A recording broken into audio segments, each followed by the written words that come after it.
Bonsoir à tous, merci d'abord d'être venus, de vous être joints à nous pour cette conférence sur la question de l'épanouissement, s'épanouir au travail dès ses débuts professionnels, c'est marqué ici.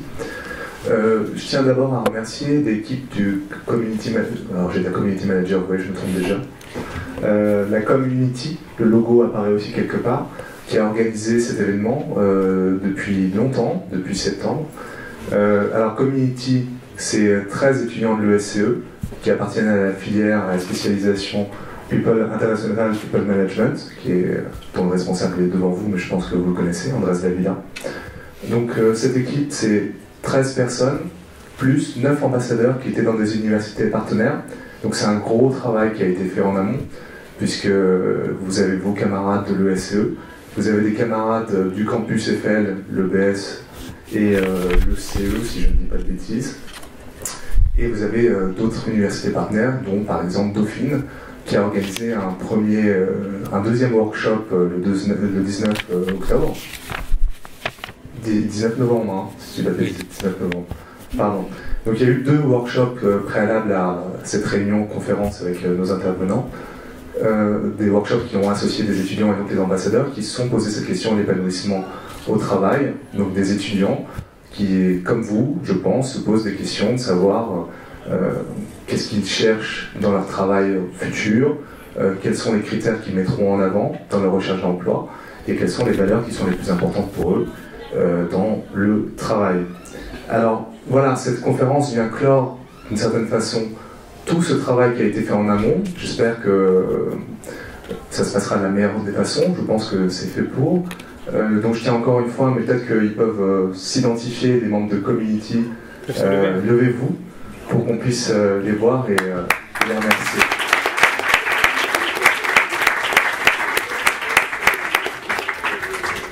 Alors, leur idée, leur projet, hein, c'est de créer une communauté. C'est pas une association, hein, c'est un organisme de réflexion, une sorte de think tank. C'est de créer une communauté d'étudiants autour de la question du développement personnel, donc une question qui est d'actualité, je pense que vous êtes tous concernés par ça, et vous la posez, et la question du sens du travail. Donc c'est ça l'objectif, et c'est ça le point d'achèvement aujourd'hui. Alors ils m'ont gentiment, ou on peut dire gentiment en tout cas, demandé de modérer ce débat, c'est-à-dire que je suis là pour discuter, pour faire discuter nos intervenants autour de cette question de l'épanouissement au travail. Moi, je ne vais pas dire grand-chose. La seule chose que je peux vous dire, c'est en tant que je suis responsable du pôle sciences humaines à l'intérieur de cette école, de l'ESCE, et j'ai une formation qui est plus philosophique. C'est-à-dire que la question du travail est une question qui est évidemment cruciale en philosophie, depuis la philosophie antique, mais c'est pas du tout le lieu. Ce que je peux juste vous dire, c'est que voilà, une des postures philosophiques, c'est la question de l'étonnement. Et cette question de l'épanouissement est une question qui est étonnante. Tiens, est-ce que ça va de soi de se poser la question de est-ce que le travail est un lieu de l'épanouissement pour l'épanouissement? Ça va pas de soi. Ça va pas de soi dans l'histoire. Vous voyez une sorte d'autre, il y a une autre source d'épanouissement juste à côté. Donc on va se la poser, mais on va se la poser sérieusement, en n'oubliant pas ce questionnement et cet étonnement. Alors, si j'ai bien compris ce que m'ont dit vos camarades de Community, il y a des réponses qui sont attendues. Alors là, je me tourne vers vous. Il y a beaucoup de questions qui ont été posées, et en tant que spécialiste, en tant qu'enseignant, en tant que professionnel, en tant qu'entrepreneur, je pense que ce que veulent les étudiants aujourd'hui, ce qu'ils aimeraient, plus exactement que vouloir, c'est obtenir des éléments de réponse pour les guider, pour les orienter dans leur cheminement professionnel et personnel. Ici, on va vous délivrer un diplôme. Certains ont qualifié ça de passeport. Ça, je vous cite des propos que j'ai vu dans le compte-rendu du workshop. Le passeport, c'est bien, c'est l'entrée dans la vie professionnelle. Maintenant, vous allez avoir des arbitrages à faire entre la question, par exemple, de la sécurité de l'emploi ou de la liberté, la question du plaisir et la question de l'argent. Est-ce qu'il faut gagner beaucoup d'argent ou est-ce qu'il faut se faire plaisir, s'épanouir? La question du confort, la question du risque. Évidemment, on ne répondra pas à toutes ces questions, mais si on peut au moins apporter quelques éléments sur certaines de ces questions, ça sera très bien. Alors, sans plus tarder, je vais me taire. Je vais passer la parole à chacun d'entre vous pour que vous puissiez vous présenter. Je vais peut-être commencer comme ça. Andrés Davila, bonsoir, merci d'être là. Vous avez ces titres qui apparaissent au tableau, mais il pourra oser en dire plus. Je crois que tu l'as rééteint. Allô. Appuie. Allô. Ouais. Bonjour. Bon, je suis vraiment très fier des communautés, des étudiants de Managing People. Je pense que vous êtes plutôt assez contents de savoir que c'est votre dernier événement du semestre. Parce que ça a été parfois difficile pour vous de mettre en place cette conférence et les workshops.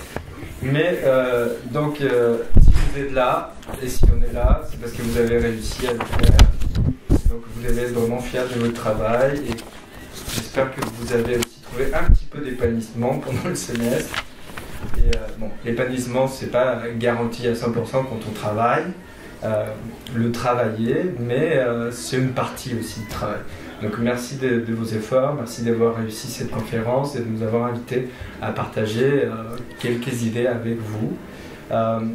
Comme il s'agit de cette question de s'épanouir dès ses débuts professionnels, le fait d'organiser ce type de conférence, c'est quand même un début et vous êtes sur la bonne voie puisque vous réussissez les choses que vous avez prévu de faire.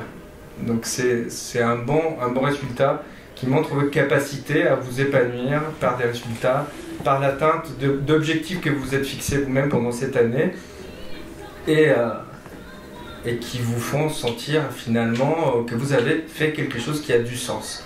Parce que quand on trouve des choses réelles, des choses qui ont été effectuées, on trouve aussi le sens des actions que vous avez pu mener pendant le semestre. Donc rapidement, ces remerciements aux étudiants pour leur investissement. Je suis simplement un enseignant-chercheur et psychologue clinicien qui s'intéresse énormément à la croissance des individus au travail ou à l'extérieur du travail. Voilà. Donc je passe la parole à Pierre, à côté, à ma droite, peut-être. Oui, exactement. Donc Pierre Montarnal. Bonsoir. Donc en deux mots, je vais essayer de vous présenter un petit peu mon parcours, tout simplement pour que ça puisse vous éclairer par rapport au questionnement qui est le vôtre et voir en quoi je peux très modestement vous apporter, sinon des réponses, ce sera ambitieux, en tout cas des éléments de réflexion. Mon parcours en trois grandes étapes. La première, c'est la découverte du monde professionnel et le début du développement professionnel et personnel, sujet qui est le vôtre aujourd'hui. Je suis rentré dans l'entreprise La Poste avec une licence d'économie et très tôt j'ai pu passer ce qu'on appelle chez nous, puisque nous étions en administration fonctionnaire, le concours de cadre supérieur, et l'entreprise m'a offert un troisième cycle, enfin a offert la possibilité de le travailler, un troisième cycle à Dauphine qui a participé à mon évolution et personnelle et professionnelle. Deuxième temps, à la trentaine, on me confie, à ma plus grande surprise, et je crois que la vie professionnelle est faite de surprises et d'opportunités, et je crois que c'est là-dessus qu'il faut faire confiance à la vie. On me confie la direction d'un service, je pars sur le Rhône-Alpes, direction du service de comptabilité de paye, 200 personnes, avec deux grandes missions: faire passer de la comptabilité publique à la comptabilité privée et déconcentrer l'activité comptable sur des départements. Première expérience de conduite d'un changement profond et d'accompagnement de ce changement qui m'a valu ensuite, sur de longues années, 3 autres expériences de cette même nature, puisque on m'a confié 2 back-office bancaires de centres, ce qu'on appelait à l'époque les centres des CCP, où on faisait des back-office, donc des grosses structures, plus d'1 personne, avec les mêmes objectifs: délocaliser l'activité, faire des gains de productivité évidents, et accompagner ce changement pour ces 1300 personnes quand j'étais sur Paris, qui allaient être perturbées dans leur activité professionnelle et personnelle. Troisième temps de mon parcours, cette expérience de manager opérationnel dans des contextes de changement profond m'ont fait découvrir les ressources humaines, puisque au fond il s'agit de ça. Et donc on m'a confié plusieurs missions, plusieurs fonctions dans ce domaine-là. Première mission, c'est dans le cadre d'un grand projet industriel au niveau de la division courrier qui allait impacter 170 000 personnes, où on m'a confié le projet conduite du changement et relations sociales.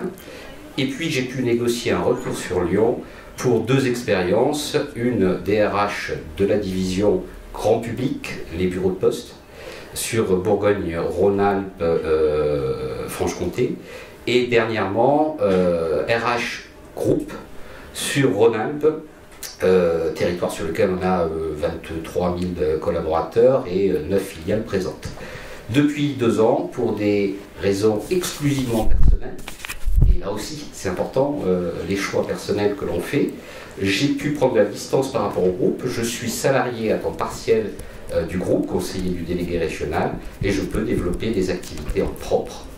Dernier élément pour vous éclairer, je suis père de 3 garçons.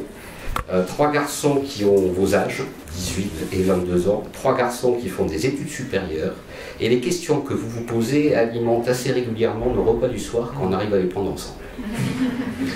Alors pour conclure, je vais donner la parole à Yoann Russo, que j'aimerais remercier au nom de Community, puisque Yoann Russo, qui est le fondateur de Praditus, il va vous expliquer beaucoup mieux que moi de quoi il s'agit, s'est beaucoup impliqué dans ce projet. Et je pense que la communauté se joint à moi pour le remercier très sincèrement et très chaleureusement. Merci. Donc je suis Yoann Russo, je suis le fondateur de Praditus. Alors est-ce que quelqu'un parle latin dans la salle? Plus courant. Alors Praditus, ça veut dire être doué. On n'avait pas vraiment beaucoup d'idées pour le nom. Mais quand vraiment, par désespoir, je me suis tourné vers le dictionnaire de latin pour enfin trouver un nom de ma société, j'ai trouvé que cette notion d'être doué correspondait énormément aux valeurs qu'on voulait présenter dans le projet. Et c'est assez, on va dire, en résonance avec cette notion de s'épanouir professionnellement, qui pour moi a toujours été quelque chose d'extrêmement important. En écoutant les personnes se présenter, je comptais dans ma tête mon nombre d'expériences professionnelles depuis que je suis sorti d'école, et donc j'en suis à 10, donc ça fait déjà 10 fois, donc j'ai 37 ans, ça fait déjà 10 fois que j'ai changé de job, alors soit à l'intérieur de la même entreprise, soit dans une autre entreprise. Et c'est vrai que à la fois c'est une très belle opportunité, mais en même temps il faut être assez honnête, c'est pas simple de se dire que aujourd'hui, quand on rentre sur le marché du travail, il va falloir en fait aller d'expérience en expérience. Et on dit souvent aussi qu'on ne rentre plus pour une entreprise, on ne rentre plus pour un job, mais on rentre pour un projet. Et donc ce projet, en fait, il va changer, il va se transformer, et vous allez vous transformer avec le projet que vous allez faire. Et c'est vrai que c'est à la fois une opportunité, mais en même temps, c'est quelque chose qu'il faut construire. Je crois que j'ai 2 petites minutes en plus. Bien sûr. Je voudrais peut-être partager 2 points avec vous. Un premier point plus personnel, et puis après, effectivement, très rapidement, pourquoi on a créé Praditus. Le point plus personnel, c'est finalement 3 moments marquants de ma carrière.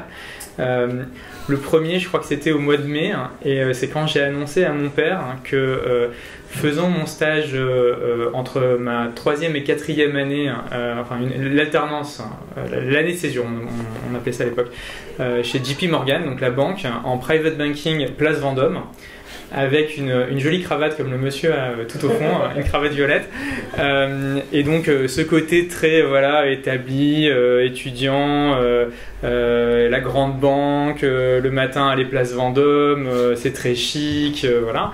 Et donc mes parents extrêmement fiers, et quand j'ai dû annoncer à mon père que je quittais en fait ce stage fantastique pour aller créer une start-up, là mon père n'était pas content. Et c'est vrai que je me rappellerai toujours l'incompréhension totale de mon père, qui était directeur financier, et mon grand-père était directeur d'une banque, et donc pourquoi prendre un risque inconsidéré alors que c'est tellement bien d'aller bosser dans la banque, et vraiment cette incompréhension-là, elle m'a vraiment marqué, et ça a commencé justement à ce moment-là où je me suis dit c'est à moi de faire mes propres choix dans ma carrière. C'est effectivement on est ce que nos parents nous apportent, on est nos études, mais à un moment il faut prendre ses décisions. Vous parliez d'opportunités tout à l'heure, et je pense que effectivement on dit souvent tiens lui il a de la chance, etc. Mais non, la chance ça existe quasiment pas. C'est cette capacité à aller voir l'opportunité dans tout ce qui se présente devant vous. Le deuxième moment intéressant dans ma carrière, c'est quand cette société que j'ai créée, elle a été revendue à Accor Service. Je me suis retrouvé chez Accor Service. Alors maintenant, Accor Service, pour ceux qui suivent, ça s'appelle Edenred, mais à l'époque, c'était encore une filiale du groupe Accor. Et c'était assez traditionnel comme culture organisationnelle, on va dire. Et je me suis retrouvé, parce que nous on avait été racheté comme société, hein, mais je me suis retrouvé à être avec un poste quand même assez important dans l'entreprise, enfin dans la filiale on va dire, et la personne juste au-dessus de moi avait 25 ans de plus que moi. Et quand j'ai compris que avant 45 ans, on m'appellera toujours mon fiston, et qu'on me tapera dans la pole en disant c'est bien, t'as fait un bon job, mais bon, voilà quoi. Il faut, ça va prendre des dizaines d'années pour avancer. Là, j'ai compris aussi que c'était pas pour moi, que peut-être je reviendrai plus tard dans ce genre d'entreprises qui sont des belles entreprises, mais que ce côté où il fallait attendre pour progresser. Voilà, c'est cette notion de... Et je pense qu'ils valorisaient pas le côté projet. Maintenant, ça a dû quand même pas mal changer, hein, mais c'était quand même il y a plus de 10 ans. Et le dernier point, c'était l'idée de dire que quand j'ai quitté eBay, pour reprendre une entreprise. Et on m'avait fait miroiter le fait que l'entreprise, elle était en super forme. Moi, j'avais investi de l'argent dans cette entreprise-là. Et donc, imaginez-vous que le 30 septembre 2011, donc je quitte eBay donc j'étais le directeur général pour la France. Voilà, donc très beau bureau, très belle fonction, tout ce que vous voulez. Et l'entreprise dans laquelle moi j'avais investi et qu'on m'avait vendu comme étant une très belle entreprise, cette entreprise, elle tombe en faillite. Et donc j'arrive en fait, en quittant la direction générale d'une très belle entreprise, j'arrive et 6 jours après je me retrouve au tribunal de commerce de Paris pour déposer, ce qu'on appelle déposer, donc ça veut dire entrer en liquidation et redressement judiciaire, une société dans laquelle j'avais investi. Et ces moments dans la vie, vous les oubliez pas parce que ça vous façonne. Après, bon, c'est pas l'objectif aujourd'hui, mais il y a eu une très belle histoire de retournement d'entreprise. Mais je pense que quand il y a toujours, n'oubliez pas qu'il y a toujours cette capacité en vous d'être plus fort que les éléments qui se présentent à vous, et c'est à vous de les transformer en opportunités. Donc n'hésitez pas à prendre des opportunités, à découvrir, à aller vers les autres. S'épanouir, c'est surtout ça. 2 petites minutes aussi, donc pourquoi on a créé Praditus. Donc Praditus, ça part d'un constat simple. Je pense que chez eBay, ils ont dû faire une erreur, mais ils m'ont qualifié en tant que haut potentiel. C'était sûrement un problème au niveau de la RH, mais bon, quoi qu'il en soit. Et puisque vous savez sûrement pas, parce que vous l'avez pas vécu encore, mais dans les entreprises, les hauts potentiels, high potentials, ça regroupe quelque chose d'assez technique en fait, qui est les cadres dirigeants qui ont vocation à devenir des cadres stratégiques d'une entreprise. Voilà, bon, c'est très classique dans beaucoup d'entreprises en France et à l'international. Et je vous souhaite évidemment d'être des hauts potentiels très rapidement. Et donc, moi, qualifiant à ça, et eBay étant une société extrêmement riche, eBay investit beaucoup d'argent pour le fait de développer et d'aider les hauts potentiels à progresser. Et donc, ils ont investi sur moi, et donc j'ai eu du coaching, j'ai eu de l'assessment, j'ai eu de la formation, enfin, j'ai eu la totale, j'allais dire, en mode VIP. Et je me suis dit finalement 2 choses. Je me suis dit, moi qui n'y connaissais absolument rien, vraiment à ce sujet-là, je me suis dit ça fonctionne, ça m'a aidé, moi personnellement, ça m'a permis de progresser, ça m'a permis d'avancer dans ma carrière professionnelle.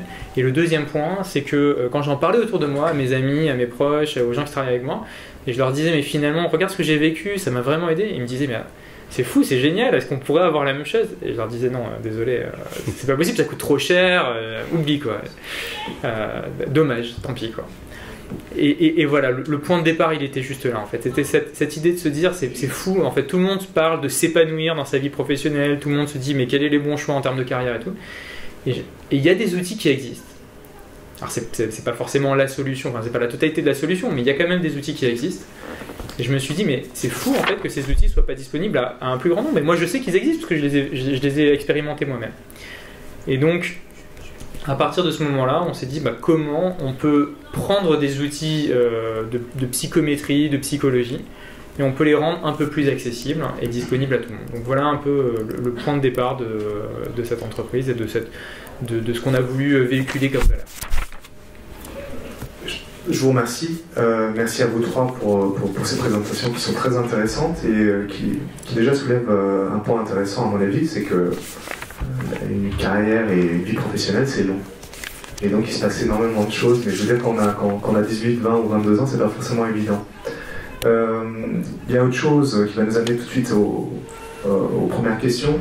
Dans les workshops, les étudiants ont insisté sur la question des différences entre les générations. Et là, on voit que ça ressort aussi dans ce que vous venez de dire. Je pense à ce que vous venez de dire avec votre N+1 qui avait 25 ans de plus. C'est des choses auxquelles vous allez être confrontés. Ici, autour de cette table, sans trahir de secret, je crois qu'on est quasiment 2 générations qui sont en train de discuter, ce qui est intéressant. Je me tourne vers Pierre Montarnat pour savoir, en tant que RH, et donc sur la fin en réalité, et vous avez vu l'arrivée évidemment de la génération Y, on en entend pas beaucoup parler dans la presse, et la question de la cohabitation qui est en creux dans ce que vous formuliez entre la génération dite X et les générations d'avant et la génération Y. Alors peut-être plus par rapport à mon expérience de manager. J'ai le sentiment, je me trompe peut-être, que cette différence que vous évoquez dans les générations, vous étudiants et ceux qui vous ont précédé, est plus une évolution qu'une rupture. Je m'explique. On parle des générations X, Y, Z, on en retient, je ne suis pas convaincu personnellement que ce soit le critère déterminant pour qualifier une population. Je pense que l'origine sociale et tout l'environnement a plus de poids que sa génération. Mais ceci étant, ayez à l'esprit que votre génération, la génération donc Y, est déjà très largement implantée dans l'entreprise. On évalue à peu près à 40% le nombre d'actifs en France de la génération Y qui sont dans l'entreprise et qui sont parfois aux manettes. Je crois qu'on peut avoir quelques exemples là, ici autour, puisque je ne dois pas me tromper beaucoup, puisque la génération Y avance tout doucement vers les 40 ans. Et vous faites partie de cette génération. Donc, je ne pense pas qu'il y ait de rupture et que votre arrivée soit une surprise et une réelle révolution pour l'entreprise qui va vous accueillir. Alors ça peut vous rassurer, ce que j'espère, ça peut peut-être vous décevoir, parce que ça veut dire aussi que vous ne ferez pas tout de suite la révolution. Par contre, la révolution, elle est bien dans vos mains. Elle est bien dans vos mains, mais au rythme de l'évolution de la société, de l'entreprise de la société, c'est-à-dire qu'il va falloir ramer quelques années avant de faire votre propre révolution et d'affirmer les dominants des critères qui vous sont attribués. Mais au fond, d'une part, vu la proportion que vous représentez dans le monde actif, et d'autre part, compte tenu du fait que dans le corps social que constitue l'entreprise, chaque génération influence l'autre, je ne pense pas qu'il y ait de grands bouleversements qui se font en one shot, mais on est sur des évolutions tendancielles qui se font un peu dans la durée. Donc, dans la question qui est, est-ce qu'on est différent, nous qui allons rentrer sur le marché du travail, de nos anciens, je pense que vous n'allez pas nous surprendre. Je crois qu'Andrés Davila peut relayer cette question-là, puisque en tant qu'enseignant, vous voyez des années après année, des étudiants vont se relayer, et donc ceux-là qui vont bientôt arriver sur le marché du travail. Est-ce que vous voyez une différence dans les nouvelles générations? Alors, moi je suis tout à fait d'accord, mais j'ai pas assez de recul, parce que je suis de la génération Y, normalement, de la dernière année. Juste avant toi, tu as peut-être une année. Tout juste. Je suis désolé. Donc, du coup, effectivement, ça fait une dizaine d'années que je suis face à des élèves, et donc j'ai eu la chance de voir les questions arriver systématiquement en 4e et 5e année sur « mais qu'est-ce que je veux faire à la fin de mes études ? Je sers à quoi? Qu'est-ce que je sais faire ?» Et donc depuis 10 ans, c'est systématiquement que les étudiants vont soutenir, vont devoir chercher leur stage, cette question qui arrive, mais qu'est-ce que je peux faire avec ce que j'ai appris pendant 5 ans? Et donc ça n'a pas beaucoup changé depuis que j'ai commencé l'enseignement. Il est vrai que beaucoup de gens de la génération Y sont déjà dans les entreprises. Je pense que les changements sont d'ordre plutôt sociétal. Il y a une société qui pousse les organisations à se modifier, donc par rapport au temps de travail, par rapport aux conditions de travail. Est-ce qu'on travaille de chez soi, on travaille dans un bureau avec ses propres outils technologiques. Donc ça nous pousse tous, génération Y, génération X, génération Z, à modifier nos comportements au travail ici, dans une école, ou au travail dans une entreprise. Mais finalement, c'est rassurant, parce que ce qu'on démontre, c'est que des concepts comme celui de la génération Y, X, tiennent pas trop la route par rapport aux changements sociétaux, mais que les questions invariantes de l'être humain au travail, et tu parlais de quelque chose de philosophique, restent. C'est-à-dire qu'on se pose toujours les mêmes questions essentielles. Est-ce que je vais pouvoir trouver un boulot? Et en gros, est-ce que je vais pouvoir trouver ma place dans la société? Et quelle est cette société demain? Et ça, c'est ce type de questions revient systématiquement avec les angoisses et la peur et l'incertitude. D'ailleurs, j'avais eu la chance d'écrire un petit article dans un blog américain sur Live with your doubts and build on your strengths. Donc, vivez avec vos doutes et capitalisez sur vos compétences, vos forces. Et en gros, je disais qu'une compétence très importante aujourd'hui, c'était la question de la gestion de l'incertitude, de l'ambiguïté, parce qu'on vit tout le temps avec des choses qu'on ne comprend pas. On ne comprend pas. Moi, par exemple, les attentats du 13 novembre, je ne comprends pas. Je n'essaie pas de le comprendre parce que ça me dépasse. Donc il y a des choses avec lesquelles on est obligé de vivre qui dépassent la question des générations, mais qui nous obligent à réfléchir sur des choses qui sont fondamentalement humaines. Et c'est la place de l'individu dans la société. Pour finir, c'est pas anodin de se référer à des travaux des psychologues, des sociologues qui expliquent le développement d'un individu dès l'enfance à l'âge adulte. Et quand on voit que les gens entre 20 et 30 ans sont dans une période de construction de l'identité et de l'intimité, l'intimité c'est le lien à l'autre, la construction des relations et le travail. Donc c'est la construction des relations. Parce que si je passe 3 années ou 2 années de ma vie ou 6 mois en stage avec une entreprise, je construis de l'intimité. Donc ça fait partie des choses qui ont été étudiées. Et donc ces questions-là reviennent.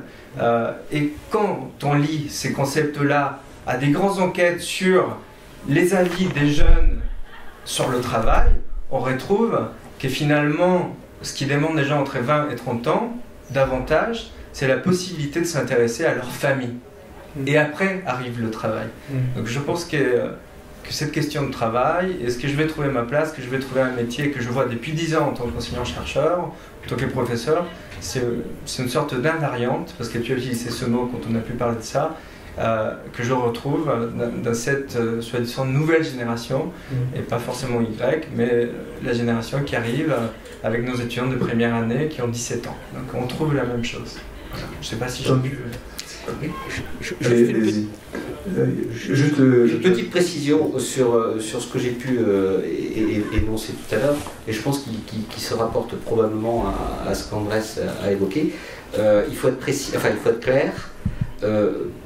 Je pensais à la génération Y des étudiants du secondaire, voire votre population, étudiants des grandes écoles, d'ingénieurs, de commerce, de facultés de renom.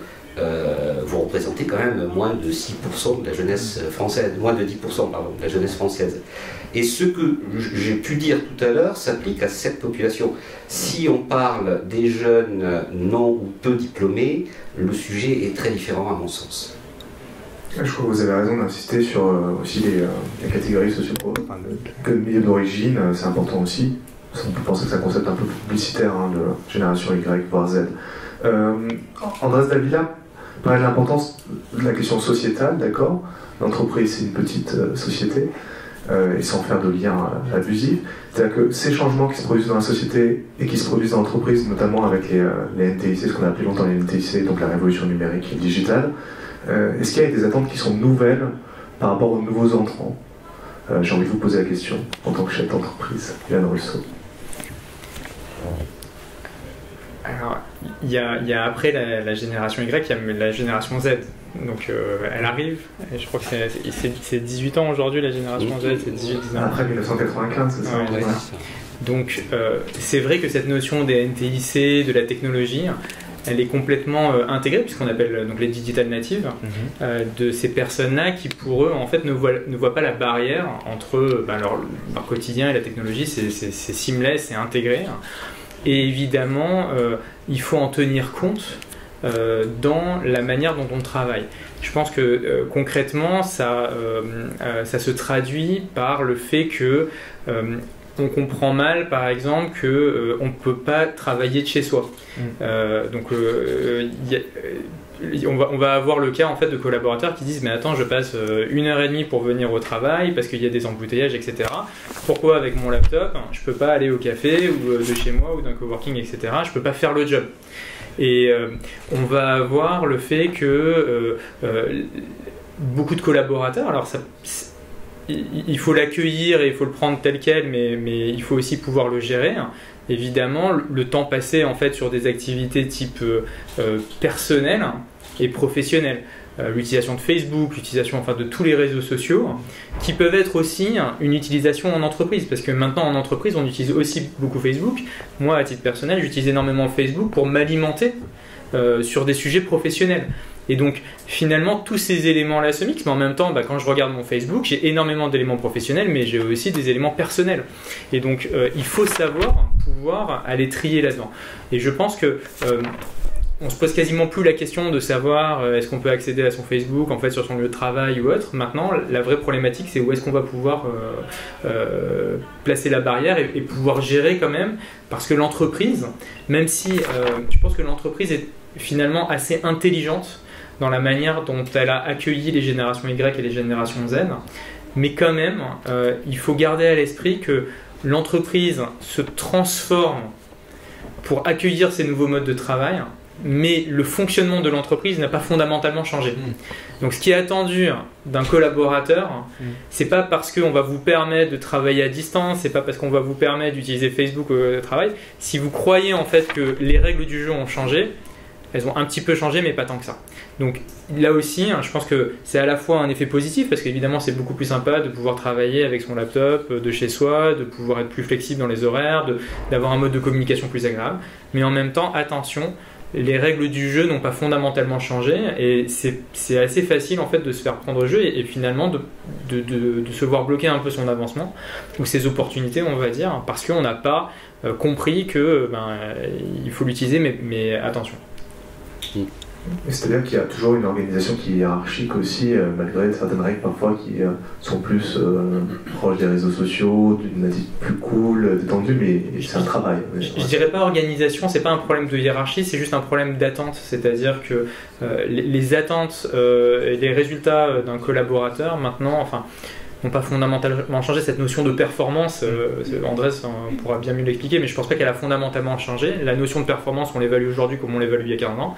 Elle a pas ça. Mais donc au quotidien, si un collaborateur n'a pas assez à l'esprit, on se dire qu'à un moment, au final, on attend quand même 2 mois de la performance, il peut y avoir un peu de déception.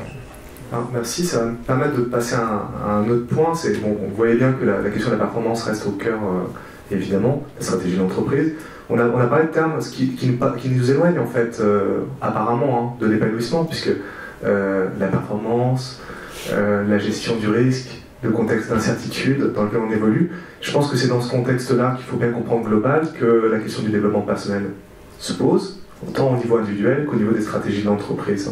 J'ai envie de poser une question qui me semble simple mais en même temps assez cruciale. Pourquoi est-ce qu'il est important pour des entreprises, et je vais vous la poser Andrés, de comprendre les individus qui travaillent pour elles? Question simple mais compliquée en même temps, je suis désolé. Bon, ça dépend comment l'entreprise se positionne. Il y a des entreprises qui vont appliquer une stratégie de la bienveillance.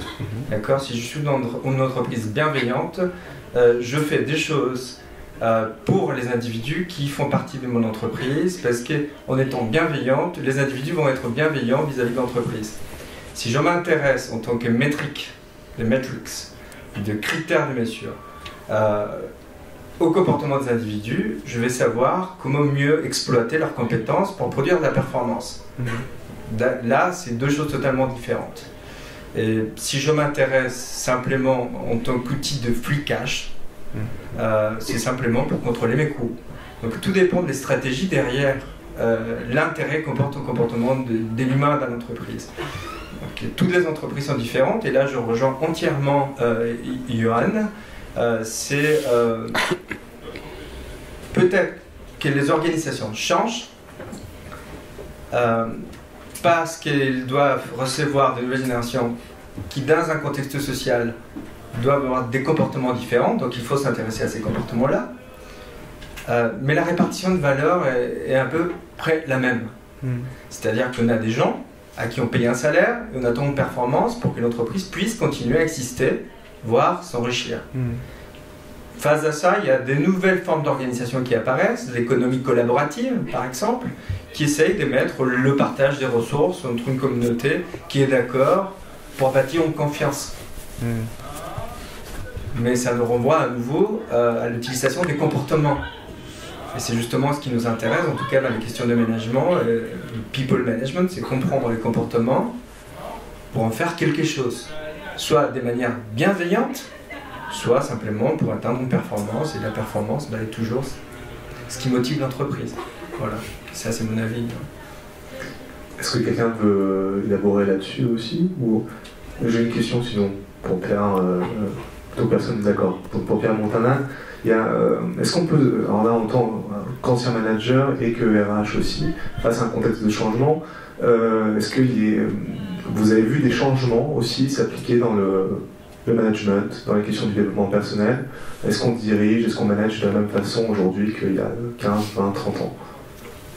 Alors en plus avec le large recul que je peux avoir quand même par rapport à mes collègues du soir, oui, le management a changé, même dans des institutions qui étaient la nôtre, administration, puis EPIC, puis aujourd'hui SA Public.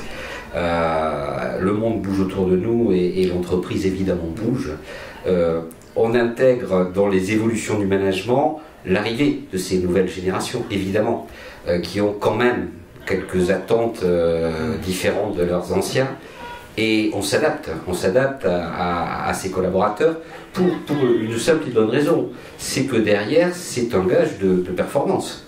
On ne le fait pas exclusivement par humanisme bienveillant, on le fait si on a la conviction que faire évoluer les méthodes de management, les rendre peut-être effectivement plus personnalisées, travailler sur le développement de ses collaborateurs, produit un résultat que l'on attend.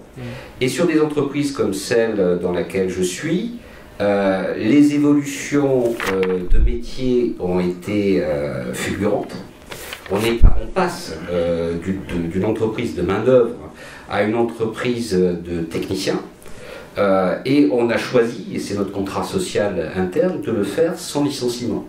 Donc on n'a pas d'autre solution, même si on en cherchait d'autres, que de s'intéresser à l'individu pour que chacun des individus progresse, pour qu'il puisse accéder à de nouvelles fonctions à partir du moment où sa fonction actuelle va disparaître. Donc il y a un double intérêt, il y a l'intérêt qui conduit à l'épanouissement personnel, c'est le bénéfice que nous en retirons. J'en suis un pur exemple, hein. C'est-à-dire que, comme l'évoquait Johan tout à l'heure, identifier quelques talents et leur donner la possibilité d'avoir des parcours accélérés au travers de formations, c'est pas exclusivement pour faire plaisir à la personne. Ceci étant, la personne en retire un bénéfice personnel d'épanouissement et de satisfaction. Donc oui, le management derrière tout ça, c'est orienté, c'est centré davantage sur l'humain que lorsque je débutais ma carrière il y a maintenant quelques années. Alors, il y a une question que les étudiants se posent, et peut-être vous allez pouvoir m'aider à y répondre. Toujours cette division entre les PME, les grandes multinationales. Alors, il y en a certaines qui font peur, il y en a d'autres qui offrent des perspectives, et là, je vois, on peut en tout cas au niveau du management, des questions qui sont inférentes, qui reviennent là-dessus. 23 000 personnes, hein, vous m'aviez dit, pour les Bouches-du-Rhône, pour la Poste. Oui. Oui, pour le Rhône, mais le groupe, c'est 280 000 personnes sur à peu près toute la planète, avec 200 filiales, 15% de notre personnel à l'étranger, donc c'est un gros machin quand même. Ça me donne une idée de la mesure. Et sans faire injure à Yoann Rousseau, je crois que la structure de Préditus est beaucoup plus petite. Est-ce que vous y allez, 200 000. Est-ce que ça... alors, est-ce que déjà c'est un choix d'en passer dans une petite structure comme ça, de votre part? Et est-ce que c'est au niveau du lien humain qui se noue, c'est quelque chose de très très différent de ce que vous aviez pu connaître avant?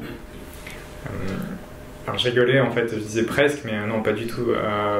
Pas du tout déjà parce que techniquement on est 12, donc c'est loin des 200 000, mais surtout parce que manager 12, 50, 100, 200 personnes, c'est pas du tout la même chose et même pas du tout les mêmes compétences que de manager 2000, 5000, 10 000 personnes.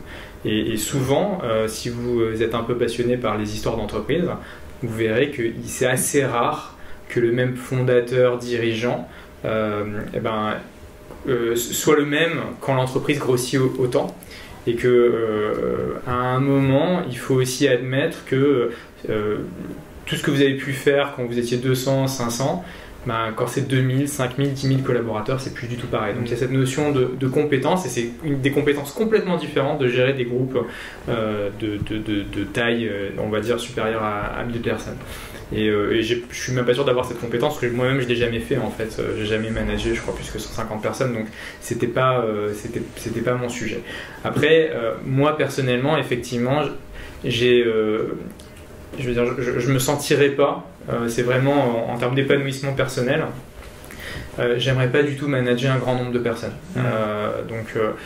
Il est important pour moi d'avoir une proximité avec mes collaborateurs, de pouvoir les connaître, de pouvoir passer du temps avec eux, de pouvoir les comprendre, de pouvoir travailler sur justement leurs projets, leur développement.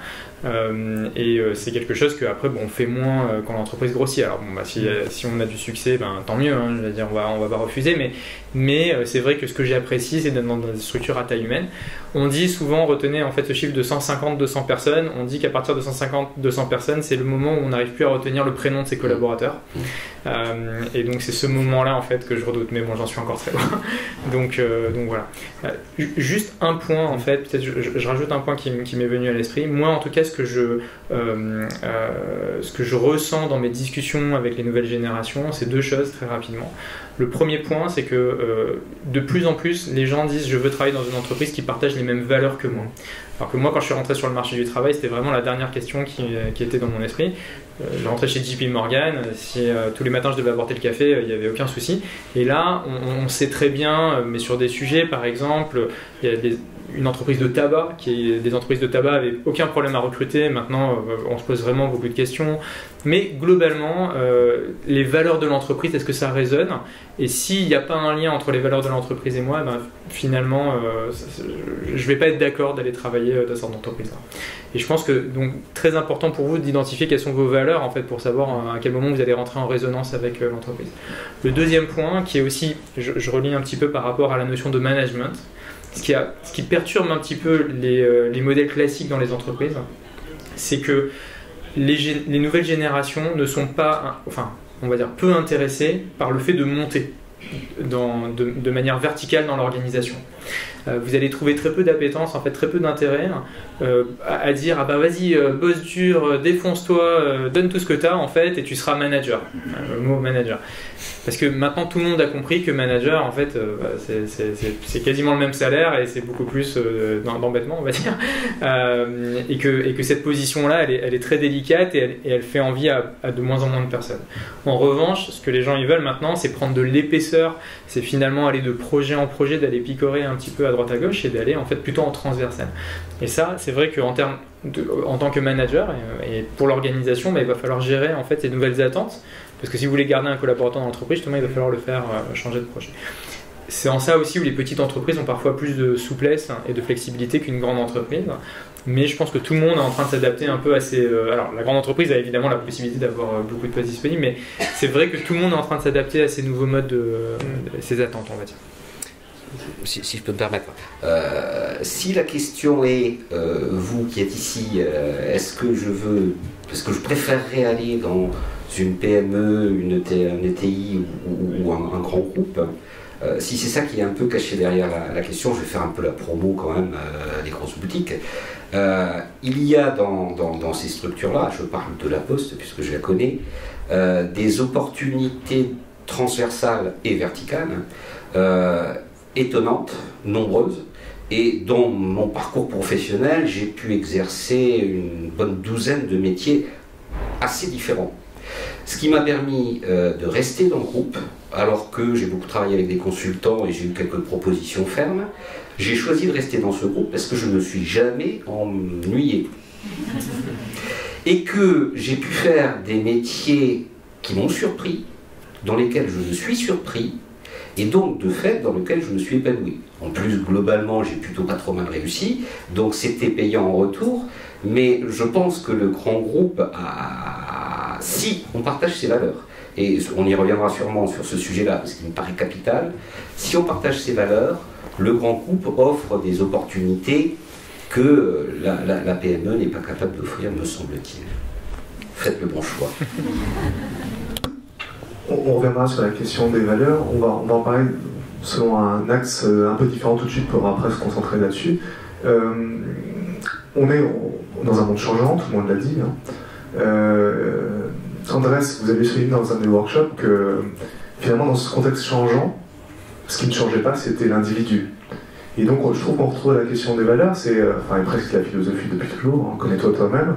C'est ça qui va permettre de... Et ça, je pense que c'est crucial pour vous, c'est que le monde va en s'accélérant, donc il va falloir affronter des changements de plus en plus rapprochés, et ce qui va vous permettre de supporter ces chocs, c'est votre personnalité. Et j'ai envie de vous demander, Andrés, comment on fait, c'est une énorme question aussi, comment on fait pour mieux se connaître, pour savoir qui on est, quelles sont ses valeurs pour entrer dans ce monde-là? Alors je pense qu'il y a Johan, et je vais t'emprunter un peu une phrase, mais tu dis que la découverte de soi est un voyage et c'est pas un but en soi, donc vous avez commencé, je pense que vous avez commencé quand vous êtes né, on commence tous quand on est né, et on peut s'améliorer dans la connaissance de soi. C'est un peu comme un diamant, quand on le récupère, il faut vraiment travailler sur le diamant pour que ça brille. C'est parfois difficile de faire briller les élèves, mais ils arrivent tous. Les profs aussi, on ne brille pas systématiquement. Donc c'est ça, mais bon, je vais quand même dire quelque chose qui est assez triste, c'est plutôt pas le côté management, mais le côté gestion, je vais le mettre un petit peu de côté, je vais passer du côté de psychologue clinicien. Et dans la vie, en fait, c'est très important de savoir avec quelle matière on travaille. Parce qu'il y a une métaphore qui est fondamentale en psychologie clinique, c'est la métaphore du cristal. Un cristal, il a des fissures. Et quand il s'écasse par là où ces fissures sont pressantes. Et donc, comme le cristal a des fissures d'une manière unique, réparties d'une manière unique sur la surface, un verre ou un ustensile en cristal ne va pas s'écasser de la même manière qu'un autre. Bon, ça arrive pareil pour les gens, en fait. On a tous des fissures, on a tous des faiblesses, des fragilités. Et donc, on n'a pas tous les mêmes ressources. Cognitif, émotionnel, affectif, etc. Il faut connaître en fait ça. Il faut connaître ces fragilités-là pour les accepter et pour vivre avec ces fragilités-là et pour pouvoir bâtir un plan de croissance, de développement de soi, d'amour de soi qui va durer toute une vie. Donc il faut réussir à vivre assez bien avec ce qu'on est. C'est pas évident parce que c'est une question de tous les jours. Il faut le faire quand on s'élève le matin. Il faut se mettre face en glace et dire « je m'aime aujourd'hui », un petit peu. Bon, c'est pas évident, hein, parce que parfois on s'élève avec une tête, mais bon, on essaye, c'est pas évident, et là, je remets ma casquette de manager, parce que les managers, c'est ceux qui produisent la performance, c'est que si on arrive à faire ça, si on arrive à travailler avec cette matière qui est une matière à travailler, une matière brute, on arrive à produire des choses qui sont bien, non seulement pour nous, mais pour les autres. Donc il contribue à la société. Donc voilà.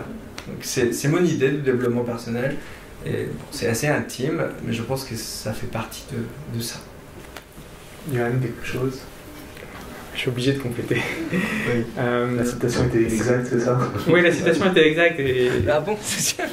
Mais c'était pas pour ça. Et je pense que Andrés a bien expliqué l'aspect psychologie clinique, parfois un peu triste, mais je voudrais quand même, enfin je veux surtout pas vous laisser sur cette note juste mais triste. C'est gentil. Il y a eu une étude de la Harvard Business Review, d'accord. Donc cette étude, enfin, je la cite tout le temps parce que c'est une des rares études qui m'a vraiment marqué. Ils ont pris en fait un groupe de 100 personnes, d'accord. Ils leur ont fait lire à tout le monde 2 pages. Et à la suite de ce rapport, ils ont divisé les 100 personnes en 2 groupes. Il y a un groupe qui lisait 80 mots à la minute et il y a un groupe qui lisait 130 mots à la minute. D'accord ? Bon, c'est juste, c'était factuel en fait. Ils ont fait bosser tout le monde avec des profs qui étaient spécialisés dans l'entraînement, la rapidité à la lecture. Ils ont fait bosser tout le monde pendant 1 mois.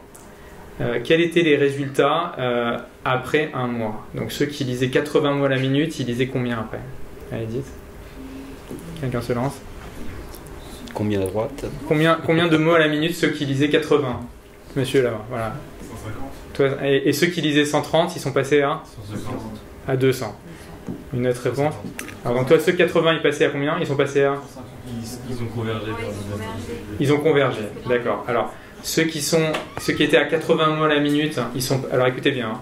Ceux qui étaient à 80 mots la minute sont passés à 160, d'accord. Ceux qui étaient à 130, ils sont passés à 400. D'accord. Moi, c'est une des choses qui m'a marqué le plus.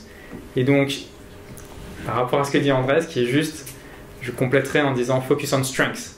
C'est-à-dire, dans la vie, les faiblesses, c'est bien, mais si vous voulez devenir excellent, vous ne deviendrez jamais excellent sur vos faiblesses, vous deviendrez excellent sur vos forces. Donc, il est important de se connaître et de connaître ses faiblesses, et ça fait parfois un peu mal. Mais si un jour vous aspirez à devenir excellent, et ça peut être excellent dans quelque chose de même personnel, mais vous ne deviendrez jamais excellent sur vos faiblesses, vous deviendrez excellent sur vos forces. Si vous êtes bon sur la manière dont vous communiquez avec les autres, travaillez là-dessus, travaillez dur, et c'est là où vous serez excellent. Donc, identifier en fait le fait de bien se connaître. Malheureusement, on dit souvent effectivement corrige tes faiblesses, hein, tu sais pas faire ça, t'es pas bon là-dessus.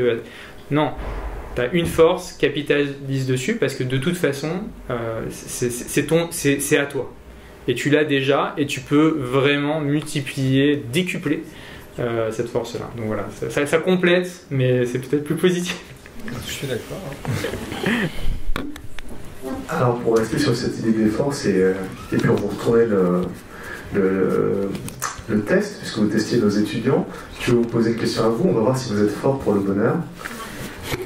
Donc je vais vous demander de me proposer une définition du bonheur, chacun. Alors bien sûr il y a la question du bonheur au travail qui est derrière, mais je sens que tout le monde passe devant le micro.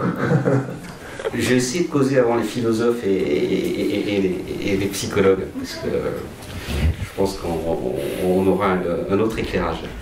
Alors de façon très pragmatique et expérimentée, je dirais que le bonheur est moins un état qu'un résultat.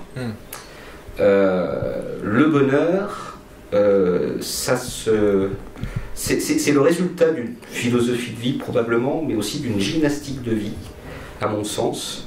Une gymnastique par laquelle on va s'efforcer, on va s'astreindre, soyons durs, à identifier dans les petites choses de la vie ce qu'il y a de plaisir, voire ce qu'il y a de jouissif.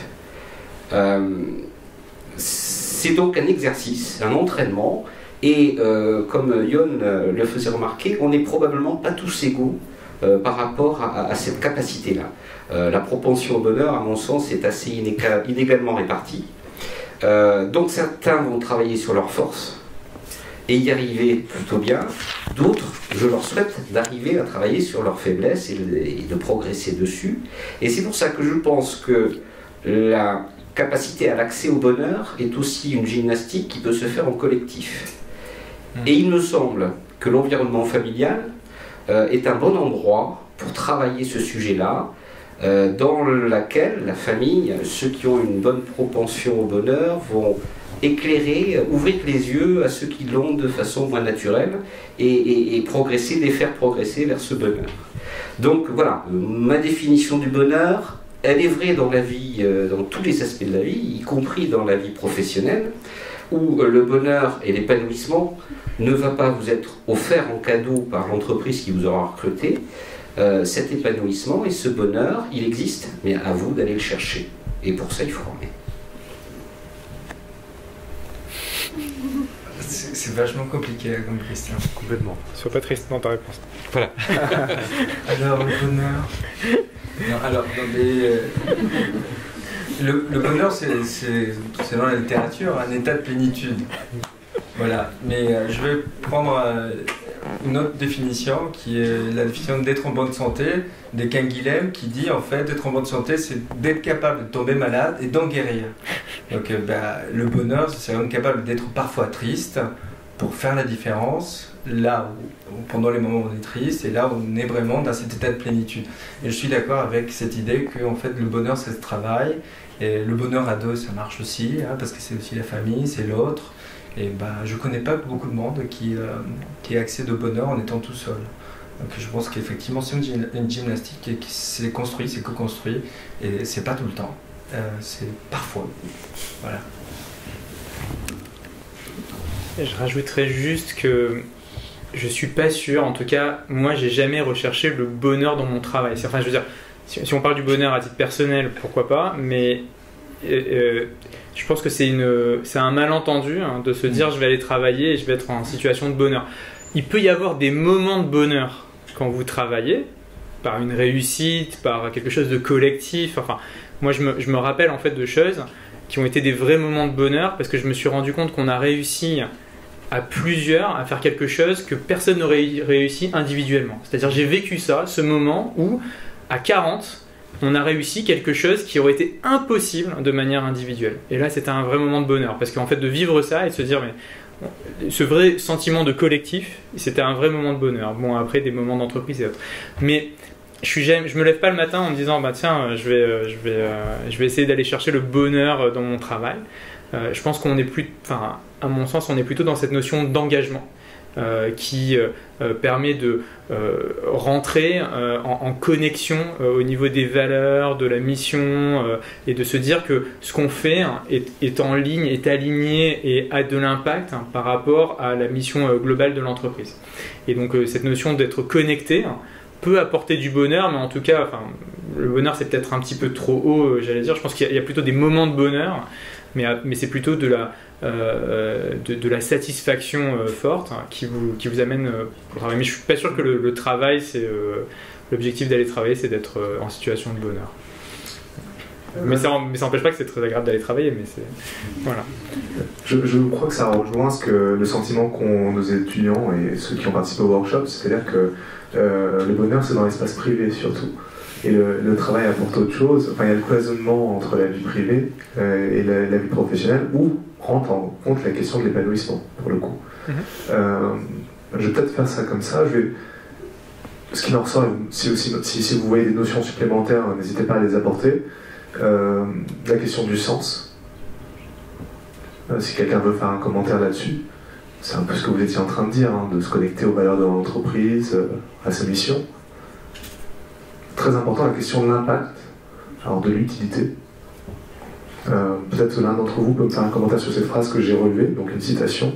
La volonté de ressentir que si l'on n'avait pas été là, ça aurait été différent. Le résultat aurait été différent. Est-ce que quelqu'un a quelque chose à dire là-dessus?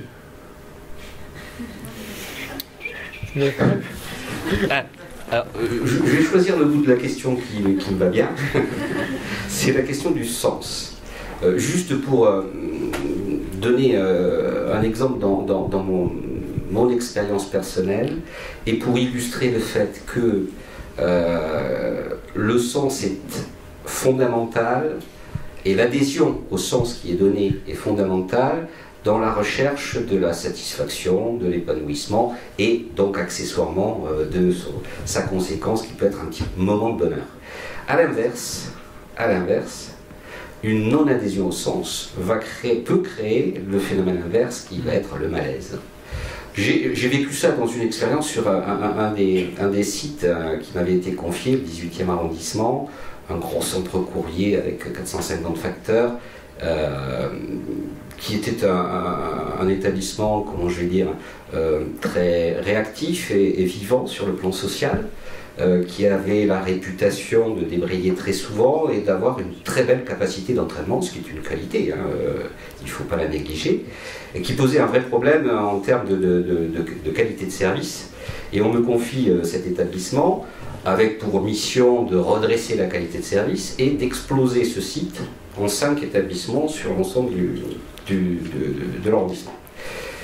D'entrée, je n'ai pas adhéré au sens de la mission qui m'était donnée. D'entrée, je n'ai pas pu considérer que c'était la bonne solution. Très vite, j'ai été très mal. Et aujourd'hui, avec le recul, je peux dire que j'étais très probablement en dépression à cause de ce décalage entre ma perception du sens qui m'était demandé dans cette action et l'intime conviction que j'en avais. Donc l'adhésion au sens, pour répondre à cette partie de la question, me paraît tout à fait fondamentale si vous voulez derrière trouver effectivement cet épanouissement, ce bonheur et la performance, puisque derrière il y a aussi la performance ou la non-performance. et je laisse à mes camarades le soin de prendre les autres parties. Je pense que le sens, c'est pas un absolu en fait. Il y a beaucoup de fois où on oblige à nos étudiants à faire des exercices qu'ils trouvent sans sens. D'accord? Parce que j'ai eu déjà des étudiants qui me disent, mais monsieur, ça n'a pas de sens. Ou quand on va dans une réunion, on sort d'une réunion et on sait qu'en fait, on n'a rien compris. On dit, en fait, ça n'a pas de sens. Je pense que cette phrase, ça n'a pas de sens, on l'a prononcée au moins une fois dans le poste dans lequel on est. Et ça se passe en tant qu'étudiant, ça se passe en tant que professionnel, en tant que professeur, donc ça n'a pas de sens. Et donc je suis d'accord avec cette idée que l'adhésion au sens est très importante, parce que c'est pas parce qu'on ne comprend pas de quoi il s'agit que ça n'a pas de sens pour quelqu'un d'autre, pour l'entreprise, pour un acteur dans l'organisation. Donc je pense qu'il y a une compréhension du sens, une adhésion au sens, et aussi il y a une création de sens pour soi. Donc, quel est le sens pour moi de ce que je suis en train de faire? Et ça, c'est une grosse problématique parce qu'il y a des étudiants et des professionnels en entreprise et des directeurs qui n'arrivent pas eux-mêmes pas à adhérer ou à communiquer le sens, mais à créer du sens.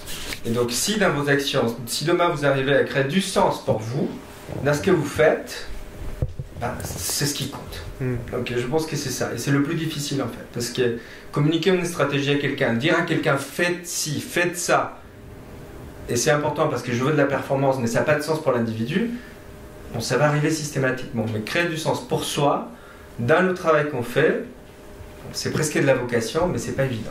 Et donc ça, c'est vraiment quelque chose d'assez différent et ça impacte directement votre motivation en tant qu'individu parce que si forcément, j'arrive à créer du sens dans ma carrière professionnelle, dans le stage que je vais trouver en 5e année. Donc du coup, voilà, je vais faire toutes ces actions, je suis motivé parce que ça a du sens pour moi, je construis du sens. Mais si je me retrouve face à l'obligation de faire un stage, face à l'obligation de faire un diplôme sur 5 ans, et je ne trouve pas le sens, on ne peut pas faire grand-chose. Donc voilà, je crois à ça. Je vous propose peut-être d'arrêter cette partie-là, ça vous semble bien aussi, mon micro marche toujours, sauf si vous avez un mot de conclusion, mais je trouve que le mieux c'est peut-être de faire participer les étudiants pour qu'eux aussi fabriquent du sens avec nous. Donc si vous avez des questions à poser sur ce qui vient d'être dit, ou sur d'autres choses, c'est à vous de jouer. Je me lèverai pour vous donner le micro, je me dirige droit vers vous, vers ceux qui le veulent. Voilà, bon.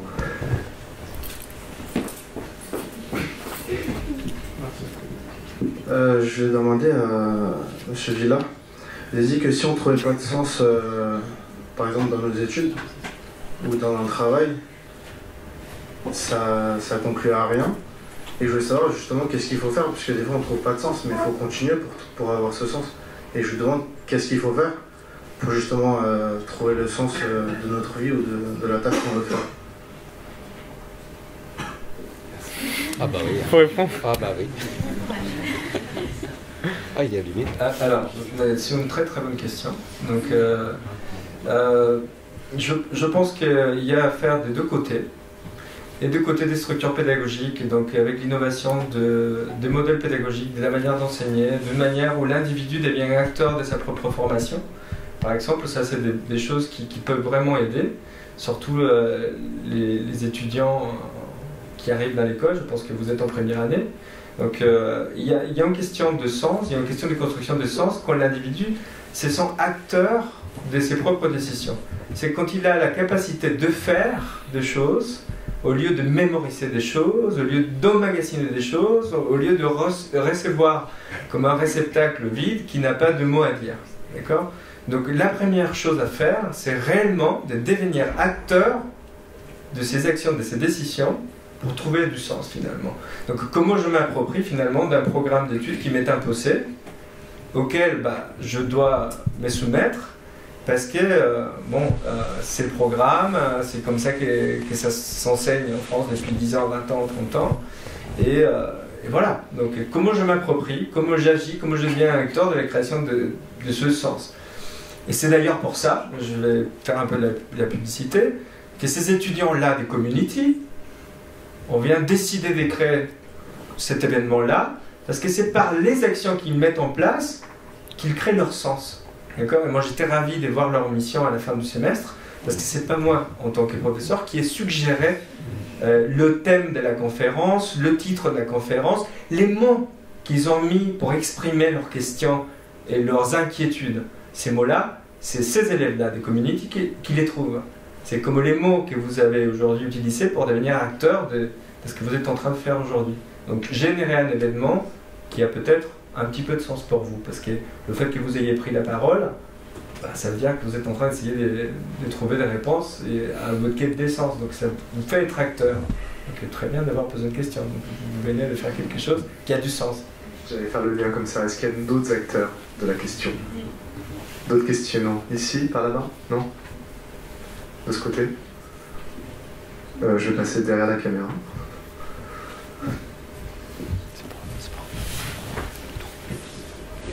Alors moi c'est une question pour Yoann Rousseau. Donc vous avez parlé tout à l'heure du fait que quand vous êtes rentré dans le monde du travail, les valeurs n'étaient pas quelque chose que vous priorisiez.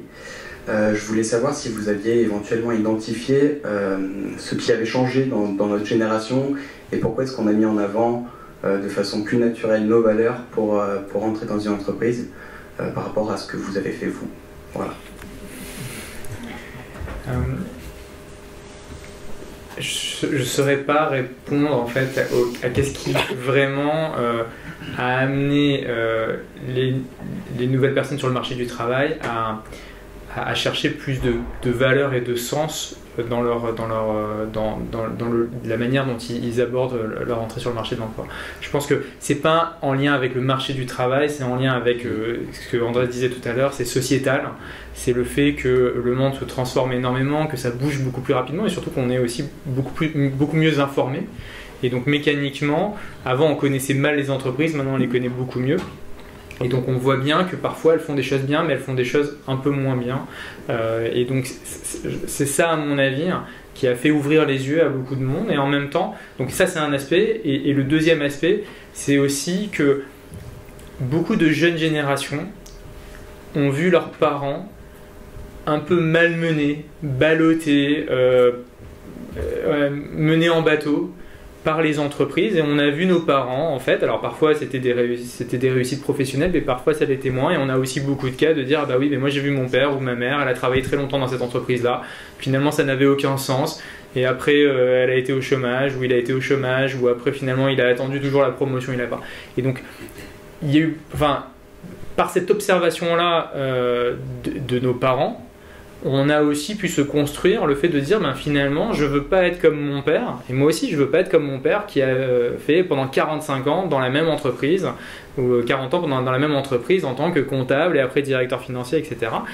Et je me suis aussi construit par rapport à ça en me disant ben, je serai pas comme mon père, même si je l'admire et que je l'adore et tout ce que vous voulez, mais je voulais pas être comme lui, parce que justement cette énergie ben, je la retrouvais pas dans son parcours.